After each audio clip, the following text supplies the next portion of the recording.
来，我们破门了，破门了，来，可以出来了，可以出来了，还有办法走吗？来，进门出来，来，小心，小心。 21日地震造成南西区侪间房屋损害，警消人员破门将受困的民众救出来，随即由救护车送医治疗。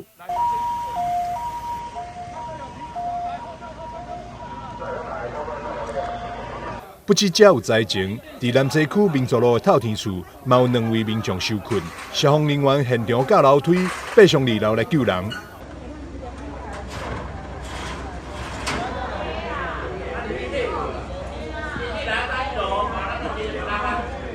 市长委托伫地震后，就马上赶来灾区现场了解状况，并慰问灾民。我的厝快去啊，要安怎？哦，市长来做主啦吼。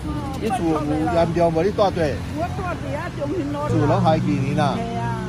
你请较少的啊，我来请公所甲公务局甲你统计起来。台南市也会支用我们的灾害准备金来帮助灾民，那请中央也可以帮忙协助，因为这次的灾情大概集中在南部。 好，所以说我们还是希望，让灾民赶快恢复正常的生活。如果污损的部分赶快鉴定，如果达到不堪居住的地方，就要贴黄单、贴红单了。那到时候我们再动用我们的灾准金来协助灾民生活恢复。那该修缮的，我们想办法来帮忙。在救灾现场，市府也为民众准备了寒天的衫。 也请公所早时送来小小的早顿，希望会当让灾民度过这段时间。另外，为了协助南西区灾民复原，市府嘛立即宣布南西区21日停止上班上课。记者张淑维采访报道。